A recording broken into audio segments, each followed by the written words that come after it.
8 hours is longer than the average duration of many modern military engagements, yet it is also the amount of time thousands of civilians have spent trapped in stalled evacuation traffic during disasters around the world.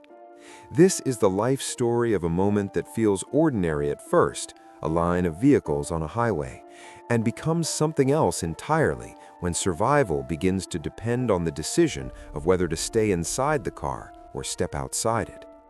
The problem that gave birth to this situation was not a machine or weapon, but the collision of two systems: mass mobility and sudden danger. Modern societies built highways capable of moving millions of vehicles every day. Those same highways become choke points when entire populations try to escape at once.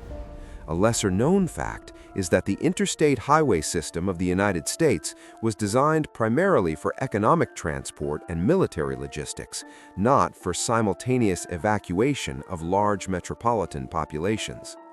The parents of the problem were infrastructure, human behavior, and emergency planning doctrine.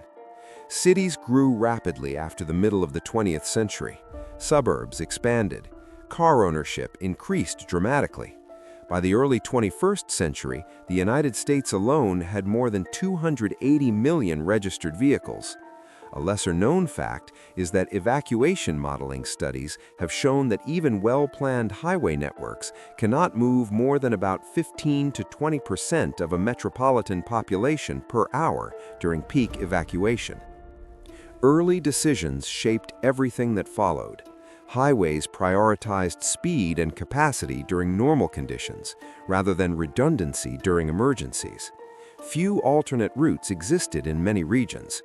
A lesser-known design compromise of highway engineering is that limited access roads increase traffic flow efficiency during normal operation, but reduce flexibility during sudden reversals of traffic direction. At first, the system appeared to work. Cars could travel hundreds of miles with relative ease. Families drove across states. Trucks carried food, fuel, and equipment. The highway became the bloodstream of modern life. A lesser-known test result from traffic engineering research shows that even small disruptions, one stalled vehicle or minor accident, can reduce highway capacity by as much as 40%. Then, disasters entered the picture. Hurricanes approaching coastal regions, wildfires racing through dry forests, chemical accidents forcing evacuations. Suddenly, millions of people attempted to move in the same direction at the same time. A lesser-known supply constraint of evacuation logistics is fuel availability. Gas stations along evacuation routes often run dry within hours when demand spikes by more than 300%. The childhood of this phenomenon was messy and full of misunderstanding. Early evacuation plans assumed people would follow instructions calmly and move in coordinated waves. Real life proved different. Drivers left earlier or later than officials recommended. Some chose different routes. Others refused to leave at all. A lesser-known training detail from emergency management agencies shows that public compliance with evacuation orders rarely exceeds 60% even during high-risk events. Small decisions mattered more than large features. The placement of a single entrance ramp could determine whether thousands of vehicles merged smoothly or collided into gridlock. A lesser-known terrain impact is that highway interchanges become bottlenecks capable of reducing traffic flow to less than half of design capacity during mass evacuation. The first major lessons came from real disasters. During large hurricanes in the Gulf Coast, evacuation traffic sometimes stretched for hundreds of miles. Cars crawled forward at walking speed, engines overheated, fuel gauges dropped. A lesser-known production issue of automobiles relevant here is cooling systems. Many passenger vehicles are designed for airflow at speed, and prolonged idling in extreme heat can cause engine temperatures to climb dangerously. Inside those vehicles sat families making calculations. Stay in the car, where there is limited water and fuel, or step outside into an environment that might contain smoke, fire, toxic air or extreme heat. A lesser-known medical fact is that dehydration symptoms can begin within a few hours in hot environments when individuals remain inside stationary vehicles without adequate ventilation. As the system matured, emergency planners tried to adapt. One of the most significant innovations was the doctrine of contraflow, the temporary reversal of highway lanes so that all lanes carry traffic away from danger. A lesser-known command doctrine shift occurred after several major hurricane evacuations in the 1990s, when states began planning coordinated contraflow operations capable of doubling outbound traffic capacity. But contraflow required coordination across multiple agencies. Police, transportation departments, and fuel suppliers had to act together. A lesser-known logistical constraint is that contraflow operations often require hundreds of personnel and dozens of barricades to manage safely. Growth of the system continued as technology improved. Traffic cameras, satellite navigation, and digital alerts allowed officials to monitor road conditions in real time. A lesser-known countermeasure against gridlock is ramp metering, traffic lights on highway entrances that regulate the number of vehicles entering the road each minute. Even with improvements, mass evacuation remained unpredictable. Human psychology shaped behavior more strongly than traffic models predicted. Some drivers panicked and abandoned vehicles when movement stopped completely. Others refused to leave their cars even when conditions deteriorated outside. A lesser-known psychological effect during disasters is decision paralysis, a state where individuals delay action because all available options appear dangerous. The system reached its peak during moments when danger approached quickly and infrastructure struggled to cope. Imagine a long line of vehicles on a highway leaving a coastal city ahead of a powerful hurricane. Engines idle, children sleep in back seats, radios deliver constant updates. Outside temperature climbs above 35 degrees Celsius. A lesser-known weather impact is that asphalt pavement can reach surface temperatures above 60 degrees Celsius under direct summer sunlight. Hours pass. Fuel becomes scarce. Drivers begin shutting off engines to conserve gasoline. Air conditioning disappears. A lesser-known mechanical detail of modern vehicles is that many rely on engine operation to power climate control systems. Without the engine running, interior temperatures can rise rapidly. At this peak moment, the system reveals both its strength and its weakness. Highways allow mass movement of populations across enormous distances, but when capacity is exceeded, they transform into static corridors of vulnerability. A lesser-known statistic from transportation safety research shows that traffic density above about 80 vehicles per kilometer per lane dramatically increases the probability of complete traffic collapse. Complete collapse means zero movement. In such moments, the decision to leave the vehicle becomes complicated. The environment outside may contain smoke from wildfire, toxic fumes from industrial accidents, or extreme heat. A lesser-known medical training detail for disaster responders is that heat exhaustion symptoms can begin within a few hours in hot environments when individuals remain inside stationary vehicles without adequate ventilation. Families weigh risks. Walk along the highway towards uncertain safety, or remain with the vehicle that offers partial shelter. The cost of this system falls heavily on human endurance. Hours of immobility create fatigue and anxiety. Children cry. Drivers argue. Some people begin walking simply because they cannot tolerate waiting any longer. A lesser-known psychological effect of prolonged confinement in vehicles is increased cortisol levels associated with stress. Medical consequences follow. Heat stroke becomes a risk in hot climates. Hypothermia becomes possible during winter evacuations if vehicles run out of fuel and heaters stop working. A lesser-known medical statistic is that heat stroke can develop when body temperature exceeds about 38.5 degrees Celsius and can become fatal without rapid cooling. The environment outside may carry additional hazards.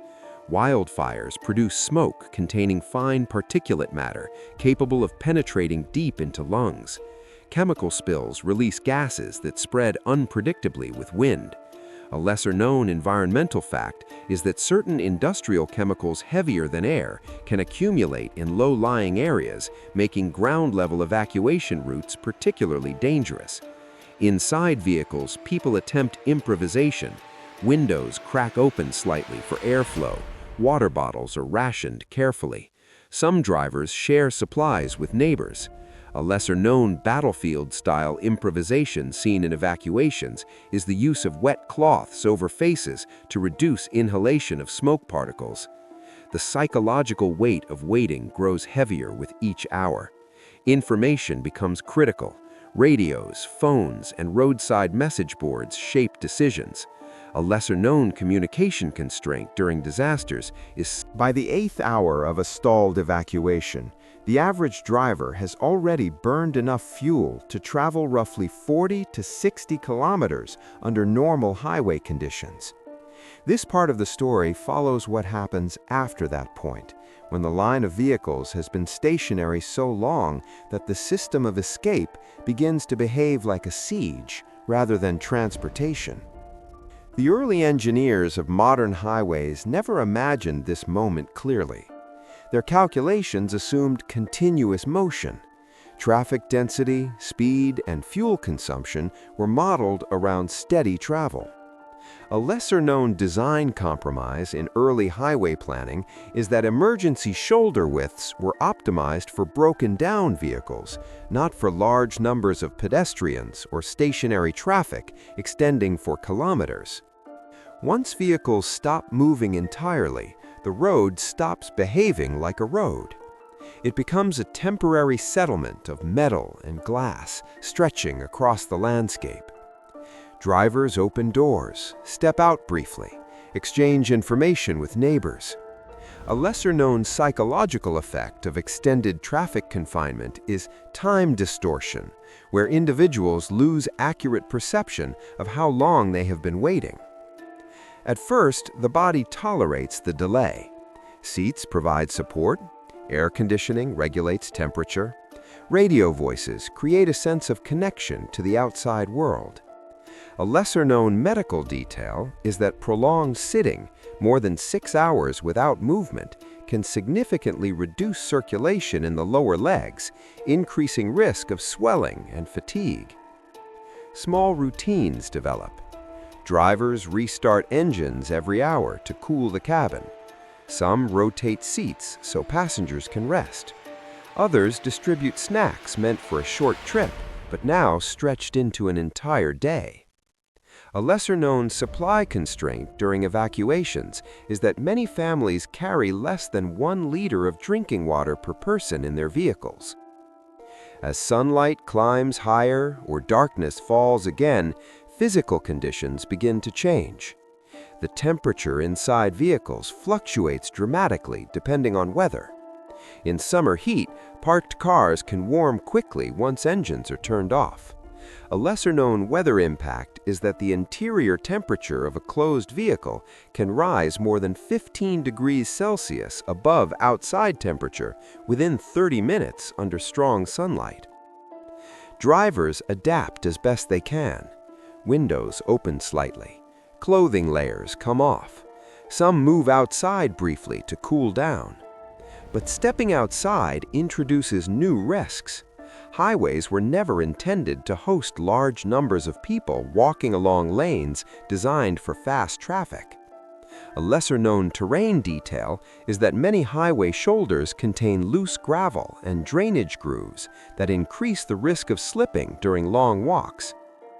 Another problem emerges quietly: fuel levels. A vehicle that started the evacuation with half a tank may now be close to empty. Air conditioning systems require the engine running. Heating systems do as well. A lesser-known mechanical fact is that an average passenger car consumes roughly 0.8 to 1.2 liters of gasoline per hour while idling with climate control operating. Multiply that by 8 hours. Drivers begin to conserve. Engines remain off longer between cooling cycles. Windows open wider. A few drivers even abandon their air conditioning completely to preserve fuel. A lesser-known behavioral pattern observed in evacuation studies is that drivers often underestimate fuel consumption during idling by more than 50%. As fuel becomes scarce, new decisions arise. Should the engine be started only if traffic moves? Should fuel be saved in case conditions outside worsen? These questions transform a simple road trip into a survival calculation. A lesser-known training detail from disaster response manuals is that maintaining situational awareness, constant observation of surroundings, is considered one of the most important survival behaviors during evacuation delays. Information becomes currency. Drivers share updates from radios or mobile phones. Someone heard that an accident ahead blocked 2 lanes. Another person claims the road will reopen soon. A lesser-known communication constraint is that emergency broadcasts sometimes lag behind real conditions because field reports take time to verify. Rumors spread faster than confirmed information. Psychology shifts again. At hour 9 or 10, frustration often evolves into resignation. People settle into the idea that waiting may last indefinitely. A lesser-known psychological effect called adaptive normalization occurs when individuals begin treating abnormal situations as temporary routines. Vehicles turn into tiny shelters. Seats become beds. Back seats become play areas for children. A few drivers even cook small meals using portable camping stoves beside the road. A lesser-known improvisation seen during large-scale traffic standstills is the sharing of portable battery packs to charge phones and maintain communication. But the environment outside the vehicles continues to matter. In wildfire evacuations, smoke density can increase gradually until visibility drops below safe levels. A lesser-known environmental measurement used by firefighters is particulate concentration measured in micrograms per cubic meter. Values above 250 are considered hazardous to human health. Vehicles offer limited protection. Cabin air filters can remove some particles, but not all. A lesser-known mechanical limitation is that many standard vehicle cabin filters capture only about 60 to 80% of fine particulate matter. Still, that partial protection may be enough. Walking through dense smoke exposes lungs directly to airborne toxins. Remaining inside the car reduces exposure. A lesser-known medical fact is that prolonged inhalation of wildfire smoke can irritate respiratory passages within minutes, particularly in children and elderly individuals. In chemical evacuation scenarios, the logic becomes even more complex. Some gases are heavier than air and settle near ground level. Others disperse quickly with wind. A lesser-known countermeasure used in hazardous material incidents is the instruction to remain inside vehicles with ventilation systems set to recirculation mode, which limits intake of outside air. Inside the traffic line, small communities begin to form. Neighbors introduce themselves. Water bottles are passed from car to car. Someone offers extra snacks to a family with children. A lesser-known psychological observation from disaster sociology is that cooperation rates between strangers often increase dramatically during shared crises. This temporary society has rules. Do not block the shoulder. Leave space for emergency vehicles. Share information honestly. These informal rules help maintain order without formal authority. A lesser-known command doctrine observation from disaster management is that self-organized groups often maintain stability surprisingly well when official resources are stretched thin. But the physical toll continues. Sleep deprivation begins to affect drivers who started their journey early in the day. Reaction times slow. Judgment weakens. A lesser-known medical statistic is that 17 hours of wakefulness can impair cognitive performance to a level comparable with mild alcohol intoxication. If traffic suddenly begins moving, those fatigued drivers must respond quickly. The first movement of the line often comes without warning. Brake lights flicker off ahead. Engines start almost simultaneously. Cars roll forward slowly, sometimes only a few meters. A lesser-known traffic phenomenon, known as a startup wave, describes how the restart of stationary traffic spreads gradually backward along a line of vehicles. Each driver reacts a few seconds later than the one ahead. The ripple continues for kilometers. Progress feels slow but meaningful.